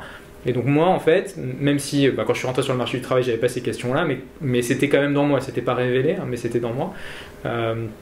Et donc je pense qu'on se construit aussi, pas en opposition, mais avec, contre ce qu'on voit autour de nous. Une question par ici, merci. Oui, bonsoir. Alors moi la question c'est la suivante. Je suis étudiante en 4e année. Et je crois qu'on est beaucoup à cette époque-là, 4e ou 5e année, à en fait se rendre compte qu'on ne sait pas vraiment ce qu'on veut faire à la sortie, ou du moins c'est assez flou. Et ma question c'est que faire justement pour essayer de trouver où s'orienter pour notre premier travail, etc. Parce que ça nous paraît si large qu'on a du mal en fait mettre des barrières et trouver notre voie. Je ne sais pas trop à qui la poser. Je vais faire un début de réponse parce que en fait ça fait le lien un peu avec le sens, et après je laisserai Andrés peut-être sur un aspect peut-être plus professionnel, mais je voudrais juste dire que le fait de se connecter, enfin de se connaître pour avoir les bonnes valeurs, en fait pour travailler dans une entreprise qui a du sens, tout ça c'est important, mais la quête de sens, le fait de trouver ce qui est bon pour vous en fait et qui sera pas bon pour votre voisine à côté, c'est du travail. C'est-à-dire que n'oubliez pas, enfin, autant il est très positif, très, comment dire, très admirable de chercher quelque chose qui résonne avec vous, autant il ne faut pas oublier qu'il y a une notion d'effort et que ça va pas être apporté sur un plateau. En fait, c'est ce que je voulais dire. C'est que cette quête de sens-là, en fait, il ne faut pas croire que parce que maintenant le standard et que un peu la norme, c'est de dire je vais travailler dans une entreprise qui me respecte, qui me valorise, et qu'est-ce que je peux faire, forcément ça se fera par à coup. Il peut y avoir de la chance, vous allez pouvoir trouver peut-être immédiatement le bon job, mais aussi la quête de sens, comme le disait aussi André, c'est aussi par le fait de passer par du non-sens. C'est-à-dire que c'est le fait de faire peut-être un job qui ne va pas du tout te plaire, qui va te faire comprendre, in fine, ce que tu aimes. Donc, je pense qu'il n'y a pas de magie, il n'y a pas de... mieux tu te connais, évidemment, déjà, évidemment, enfin, le fait de se valoriser, le fait de comprendre vraiment ce qui t'intéresse, est-ce que c'est d'aller, est-ce que c'est d'aller au fond des choses, de plutôt d'aider les autres, plutôt est-ce que tu as des valeurs très individuelles ou plutôt très sociétales, enfin, quel est l'impact que tu veux avoir. Bon, tout ça, ça peut te donner des éléments, mais au final, c'est le fait de tester. Maintenant, ça veut dire qu'il y a une notion d'effort, qu'il y a une notion peut-être d'un peu désagréable, et souvent je le vois. Je discutais avec un collaborateur, je donne juste une anecdote, mais je discutais avec un collaborateur à moi tout à l'heure, un développeur informatique, qui m'a dit « Oh là là, Johan, c'est chiant ce que je viens de faire. Enfin, il me l'a dit comme ça. Et il m'a dit vraiment, c'était embêtant, j'ai dû recopier des fichiers, les copier-coller, etc. » Et je lui ai dit, mais ça t'a pris combien de temps concrètement, quoi? Et concrètement, ça lui a pris 15 minutes. Et donc ça veut dire que 15 minutes de son temps où il a fait quelque chose de pas agréable, il s'est senti obligé de venir m'en parler. Alors que moi, en fait, quand j'ai commencé, je pouvais passer 3 jours sur un fichier Excel et je ne serais pas venu me plaindre. Donc, n'oubliez pas que cette notion d'effort, le fait effectivement de se confronter à l'aspérité, à la difficulté, c'est ça qui va vous construire et c'est là où vous allez trouver le sens. Ça va se faire assez naturellement, je pense, mais n'ayez pas peur de vous confronter à ce qui se présente devant vous, l'opportunité, et ça se fera assez naturellement, je pense. Ceux qui ne trouvent pas de sens, c'est ceux qui ne se confrontent pas à la difficulté, à mon avis. Alors, je rejoins tout à fait ce que vient de dire Johan. Juste, je voudrais, pour avoir eu ce type d'échange avec des miens à moi, ne flippez pas, ne vous faites pas de soucis, ne vous posez pas la question comme ça. D'abord, ayez confiance. Alors, je ne parle pas de hasard, mais aux opportunités qui vous sont présentées, qui seront positives ou négatives, comme le dit Johan. Votre premier job, ça va être un enfer peut-être. Mais cet enfer, vous allez y trouver des choses intéressantes qui vont vous permettre de progresser. Moi, j'ai, dans ma vie, je me suis donné une devise, j'en ai plein d'autres, mais celle-là répond un peu à votre question. C'est plus que de chercher à faire ce que l'on aime, ce qui est quand même un luxe assez rare. Hein. Il y en a qui arrivent, mais c'est rarement du premier coup. C'est s'efforcer, et encore travailler, à aimer ce qu'on fait. Et je reprends l'exemple que Johan évoquait. Ce garçon-là qui a focalisé sa journée sur les 15 minutes de fichier, aurait peut-être pu la focaliser sur 15 minutes d'une autre activité dans laquelle il a pris du plaisir. C'est toujours de la gymnastique. Donc faites confiance aux opportunités qui vous seront offertes, et surtout ne somatisez pas, ne psychotez pas, n'angoissez pas sur ce qui va vous arriver. Ça sera forcément bien, si ce n'est du premier coup, en tout cas au deuxième. Peut-être qu'on passe à une autre question, si Sophie, alors, je trouvais, parce que ça c'était marrant, j'avais fait une petite analyse qualitative de vos rapports pour voir la fréquence des mots utilisés. Alors, je ne sais pas si je peux montrer ça, mais en fait c'est marrant parce qu'en gros, quand j'ai regardé vos rapports, je vais essayer de voir ça. Hop, regardez ce que j'ai trouvé. Comme les mots fréquences. Donc la taille des mots, c'est vraiment les mots les plus couramment utilisés. Et là, je vois au centre travail. Mais j'ai essayé de faire une petite analyse un petit peu plus approfondie. Il y a des mots qui ressortent, c'est besoin, avoir, travail.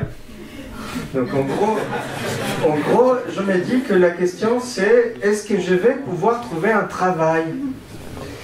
Et c'est vraiment ce qui est important. Et moi, je rejoins et Johan et Pierre, parce que c'est, oui, vous allez trouver un travail, parce que vous faites partie, bon là il y a plein de statistiques après dans le document, je ne vais pas faire mon chercheur, parce que vous allez mettre d'heures, c'est que, en gros, pour l'étude de la conférence des grandes écoles faite en 2015, là, qui vient de sortir, sur l'insertion des jeunes, en école d'ingénieur, école de commerce de la conférence des grandes écoles, l'insertion des étudiants, est au niveau des 72%. D'accord? Donc c'est vraiment énorme pour les écoles des commerces. Vous avez de la chance d'être, comme disait Pierre au départ, dans une population qui bénéficie d'une formation sur 5 ans, etc. Donc oui, vous allez trouver un travail, et ça va être un travail qui va au départ vous plaire ou vous déplaire. D'accord? Mais pour trouver du sens, il faut y aller, il faut le faire, il faut vraiment travailler. Je vais peut-être prendre simplement ça, parce que travailler, c'est pas seulement trouver un travail. Regardez, ça c'est un psychiatre, un psychanalyste, professeur du CNAM qui dit ça. Le travail, c'est ce qui implique du point de vue humain le fait de travailler, des gestes, de savoir-faire, un engagement du corps. On y va avec son corps, quoi. Vous êtes ici à l'école avec le corps, donc vous transpirez parfois en classe et tout. La mobilisation de l'intelligence, de la capacité de réfléchir, d'interpréter, de réagir à des situations. C'est le pouvoir de sentir, de penser, d'inventer. En d'autres termes, ce n'est pas la première instance, le rapport salarial ou l'emploi. C'est le travailler, c'est-à-dire un certain mode d'engagement de la personnalité, donc de votre personnalité, pour faire face à une tâche encadrée par des contraintes matérielles et sociales. Donc on travaille tous, vous travaillez déjà. Et la question c'est est-ce que ça va me plaire ou pas, mais bon, il va falloir essayer, comme dit Johan. Bonsoir, j'aimerais revenir encore une fois sur le bonheur au travail, puisque vous aviez des définitions assez variées, je trouve, mais l'accès un petit peu plus sur l'étudiant, et notamment ses premiers pas dans la vie active. Est-il plus judicieux pour l'étudiant de mettre les pieds dans le plat et complètement se vautrer durant sa première expérience pour se façonner, ou bien directement trouver une entreprise qui partage ses valeurs pour trouver une notion de bonheur? Il n'y a pas photo, y a pas photo. Avec cette précaution sur laquelle Johan nous a éclairé, c'est que rechercher le bonheur dans le travail, c'est périlleux. Hein. Le travail n'a pas cette fonction-là, on est bien d'accord. Ça, vous l'avez intégré. C'est important parce que vos questions tournent beaucoup autour de ça. Donc je pense qu'il faut faire le deuil de cette idée-là. Le travail n'est pas fait pour procurer le bonheur. Il peut y contribuer, il peut l'apporter, mais ce n'est pas sa vocation. Après, oui, dans le choix que vous me donnez, moi je choisis le 2. Hein, mais ça demande, ça demande de se connaître. Ça demande ensuite, alors après c'est des techniques de recherche, ça demande d'identifier, de cibler les entreprises qui vous vont, qui correspondent à vos valeurs, qui ont une personnalité, un ADN, comme on dit beaucoup aujourd'hui, c'est le mot à la mode, qui correspond au vôtre. Et ensuite d'y aller, d'attaquer et de candidater en se préparant dans ces entreprises. On ne dit pas qu'il faut rater sa première expérience. Hein? On dit que si elle est ratée, elle ne peut être que apparemment ratée. C'est-à-dire on trouve toujours quelque chose dans un échec. Tout à fait. On peut quand même le chercher. Peut-être que je passe la parole à un autre étudiant. Bonjour, moi c'est pour revenir sur cette question de première expérience.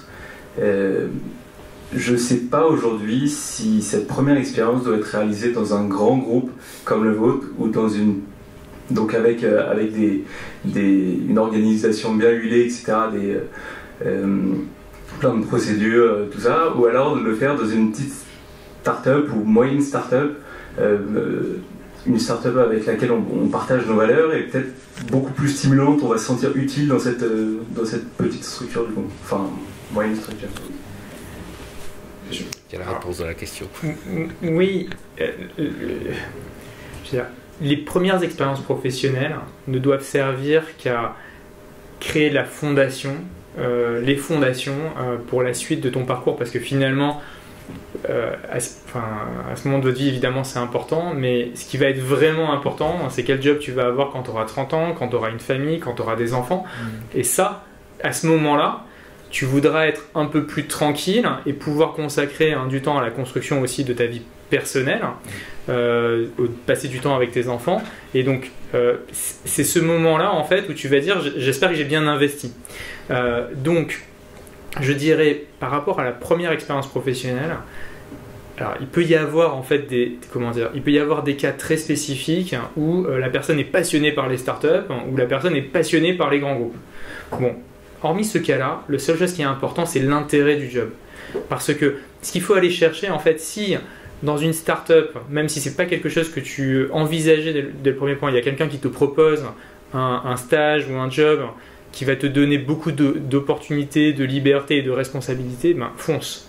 Si maintenant, la même chose en fait dans un grand groupe, fonce. Parce que ce qui est important, c'est effectivement ce que tu vas en retirer. Parce que ce premier job, forcément, tout est dit dans le nom, c'est ton premier job. Donc forcément, moi j'en ai fait 10 déjà, tu te rends compte? Donc ce premier job-là, il sert juste de tremplin sur le second. Donc qu'est-ce que tu vas chercher? C'est pas la grande ou la petite boîte. Ce que tu vas chercher, c'est une expérience de qualité. Donc si c'est dans la petite, ben, va dans la petite. Si c'est dans la grande, dans la grande. Mais regarde ce que tu vas faire surtout. C'est ça qui est important. Oui, c'est juste pour compléter. Quand on demande à notre entourage ce qu'on va faire, enfin, qu'est-ce que vous pensez si jamais je fais mon premier stage dans une grande boîte, enfin la majorité, ils vont me répondre écoute, fonce dans une grande boîte parce que de un, tu as l'image d'une grande boîte sur ton CV, de deux, bah, tu as comme je disais tout à l'heure, il y a une organisation très bien huilée, peut-être des trucs que tu vas pas apprendre dans une plus petite structure, mais j'ai l'impression que je vais, désolé pour vous, mais je vais me faire chier dans une grande boîte. Donc je suis vraiment dans un dilemme en train de me dire est-ce que je suis la loi entre guillemets de on fait une première expérience dans les grandes boîtes parce que c'est formateur, ou de me dire non, je vais me faire chier, je préfère aller dans une petite start-up où je sais que ça va envoyer. Alors, on va pas traiter votre cas personnel, mais quand même. Non, mais parce que je pense que votre question, plein ici se la pose. Mais dans la façon dont vous posez la question, vous avez déjà votre réponse pour ce qui vous concerne. Je ne sais pas si elle est vraie pour les autres.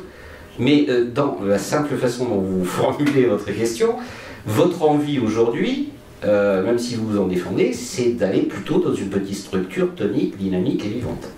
Je le rajouterai quand même pour faire la promo des grandes boîtes. Quand même, on recrute des talents, c'est que à la Poste on a des filiales et on a des filiales dans lesquelles on a des startups. Donc on peut rentrer à la Poste dans une startup. Mais bon, voilà. J'aimerais compléter à mon tour, je me permets de rentrer là-dedans, après je vous donne la parole. C'est que oui, il faut faire attention aussi au regard social et à une sorte de parfois de conformisme social. On construit son parcours. Je pense que ça rejoint des points qui ont été évoqués. C'est-à-dire quand vous choisissez un chemin plus difficile, ce qui est parfois le cas, même parfois dans le choix des études, ou une certaine passion qui sont plus sinueuses pour arriver jusqu'à quelque chose de professionnel, c'est là où le sens de l'effort est d'autant plus important. C'est-à-dire que plus votre personne est investie, plus il va falloir prouver, se former, se façonner pour arriver à démontrer que quelque chose. Il y a des jobs, on le sait tous, qui sont très stéréotypés. On rentre, c'est facile, on sera là, et puis après on sera ailleurs, etc. Et on s'ennuie parfois. Donc si vous voulez construire un chemin de vie un peu singulier, il faut travailler. Et mon parcours, c'est du suicide social. Moi, ce que j'ai fait au niveau des études, j'ai fait toutes les études pour ne pas avoir de travail. Je suis presque arrivé, quoi.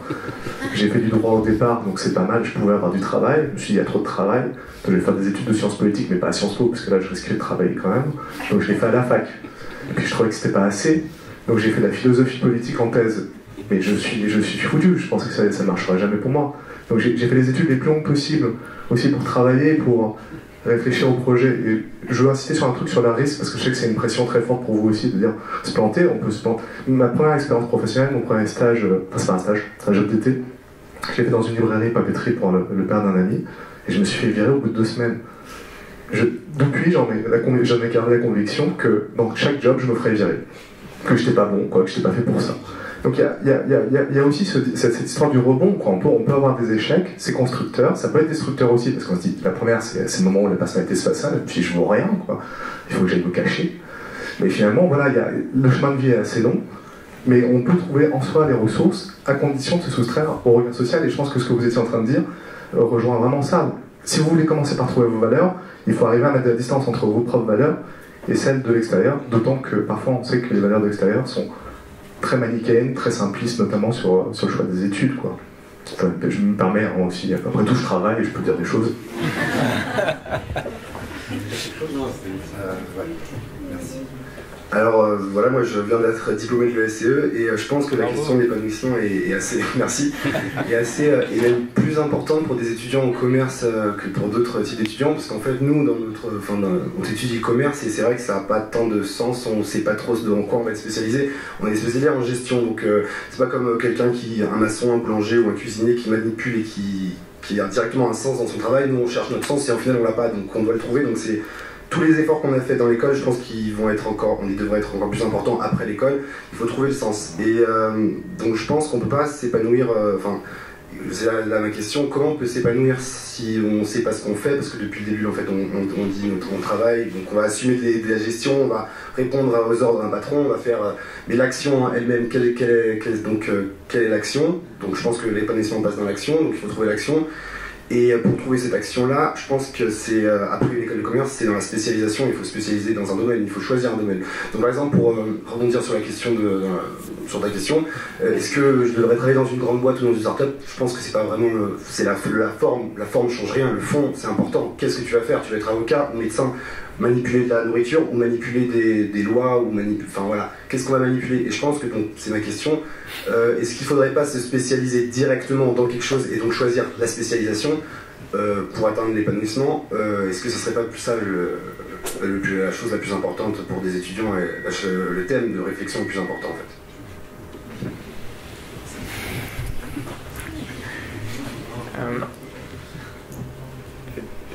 Ça reste des choix individuels et le fait de choisir une spécialisation forcément doit répondre à une résonance. C'est-à-dire si tu fais une spécialisation par défaut, si tu es dentiste mais que t'aimes pas mettre tes mains dans la bouche des gens, ben, c'est par défaut et c'est pas par plaisir. Donc maintenant, comme le disait Andrés, je crois qu'il y a beaucoup, en fait, vous devez retrouver un peu de sérénité. Alors j'imagine que vous n'êtes pas forcément très anxieux, mais la manière dont vous présentez quand même les questions et autres, et surtout par le fait que vous êtes des étudiants de grandes écoles qui n'ont pas de problématiques particulières en fait sur l'arrivée du marché du travail, même s'il va falloir quand même y aller, reflète beaucoup d'anxiété sur cette notion de sens, d'épanouissement. Il faut quand même accepter aussi que c'est un tout, la vie personnelle et la vie professionnelle, que le travail en fait vous apportera l'épanouissement, mais ça prendra du temps et il ne faut pas aussi se mettre une sorte d'objectif en fait d'absolu en se disant dès le premier jour de ma première expérience professionnelle je vais trouver mon épanouissement. Voilà. Il faut accepter que il va se passer, alors ça peut arriver très vite parce que tu te connais bien, parce que tu as fait ce travail-là et parce que tu as peut-être fait plusieurs stages. Enfin, je veux dire, pour le coup, faites un maximum de stages. C'est autant de temps gagné sur votre première vraie expérience, votre premier CDI en fait. Et donc, mais acceptez aussi cette temporalité du fait que c'est pas grave. En fait, moi je pense que la notion de sens, elle arrive, en fait, elle est importante à partir de 30 ans. C'est-à-dire qu'entre 22 et 30 ans, c'est le moment, enfin, il y a une différence, enfin, dans ce que j'ai compris de ta question, c'est la première semaine ou la première année, non, mais moi je pense que tu as 7-8 ans pour trouver le sens, pour trouver cette dynamique qui est la tienne, et je pense qu'il est important en revanche à 30 ans d'avoir compris à peu près si tu veux aller à droite ou à gauche. Mais tu as quand même bien 7-8 ans dans ta vie devant toi pour y aller, et il n'y a pas de pression sur la première année ou sur même les 2 premières années. Parce qu'il faut accepter cette temporalité, je pense, c'est important. Et ne pas être anxieux par rapport à ça. On prend une dernière question, parce qu'on doit libérer la salle à 40, et la parole revient à la community, normal. Merci. Donc, j'aurais pour dernière question le fait qu'on ait évoqué que les générations actuelles n'ont pas les mêmes attentes que les générations à venir dans les entreprises. On parle beaucoup aujourd'hui des nouvelles formes d'organisation, les organisations innovantes. Le fait que, par exemple, on supprime la hiérarchie, qu'on supprime les places attitrées au travail, des choses comme ça. Je voulais savoir ce que vous en pensez, notamment Pierre Montarnel qui a travaillé dans une grande structure, en comparaison éventuellement à une petite entreprise comme Praditus.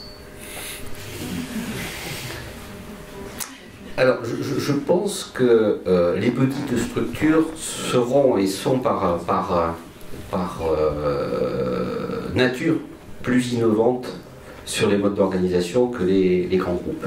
D'où, je reviens à la remarque de tout à l'heure, rien ne vous interdit de chercher des filiales de grands groupes qui sont des petites structures. L'évolution de l'organisation, moi personnellement, je le vois plus.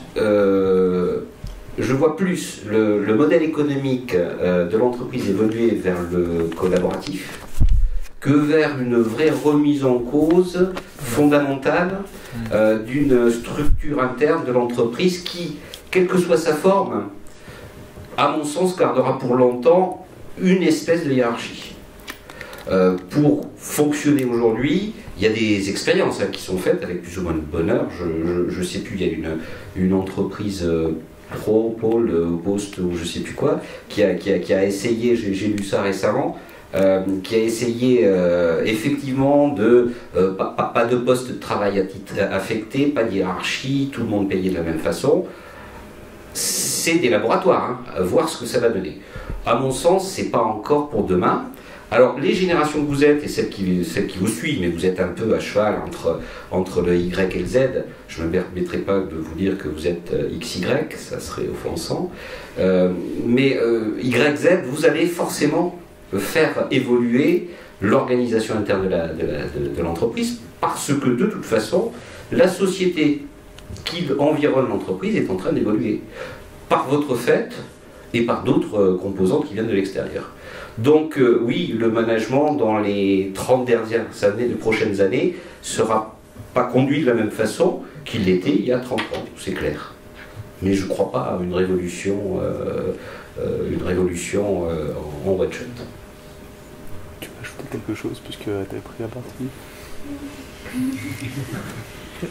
Je dirais juste le dernier point, peut-être un conseil de ce que j'observe, parce que je discute beaucoup avec des DRH, et la tendance du moment, donc en fait c'est pas ce qui vous pend au nez, mais en fait ce qu'on attend de vous, c'est la notion d'ownership sur la manière de prendre en main son plan de développement professionnel. C'est-à-dire qu'aujourd'hui, il y a une grande tendance dans les entreprises, donc retenez ça aussi parce que c'est un conseil, il y a une grande tendance dans les entreprises qui disent finalement les employés sont trop en demande, sont trop en fait j'attends la bouche ouverte en fait en attendant que mon employeur, mon manager en fait m'explique quelle va être la prochaine étape pour moi. Et il y a une grosse prise de conscience dans les entreprises en disant on va expliquer maintenant aux collaborateurs que c'est à lui de se prendre en main dans son plan de développement. Surtout pour le fait en fait de dire que on peut pas 5 ans après dire ah oui mais mon manager c'était vraiment un salaud en fait il s'est pas occupé de moi, il a rien fait pour moi etc. Non il n'a rien fait pour toi, mais toi, est-ce que tu as fait quelque chose pour toi? Donc, gardez à l'esprit que vous pourrez blâmer personne si vous n'avancez pas. Si vous n'avancez pas dans cette quête de sens, ça ne veut pas dire qu'il faut être anxieux par rapport à ça, mais ça vous revient, cette responsabilité-là. Donc, dès le premier jour, allez la chercher, allez la travailler, allez aller fort en fait, dans cette quête de sens, parce que vous pourrez blâmer personne. Si quand vous aurez 30 ans, en fait, vous n'êtes pas au bon couple en fait entre vos aspirations et vos valeurs et celles de l'entreprise, la personne à blâmer, ça sera vous. Mais vous avez aujourd'hui, grâce aux nouveaux modes de management, grâce à la communication qui s'est largement libérée et ouverte dans l'entreprise, vous avez tout pour créer cette discussion, créer cette dynamique, pour être les propres moteurs de votre développement professionnel. C'est dans vos mains, avec le côté positif, mais aussi le challenge que ça représente. Donc voilà. Je vous propose de mettre un point final à cette conférence. Je vous remercie encore tous les trois d'être intervenus et de nous avoir accordé du temps. Je vous remercie à vous et je vous remercie vous, les étudiants et puis les community évidemment pour l'organisation. Et bien, je vous souhaite une bonne soirée.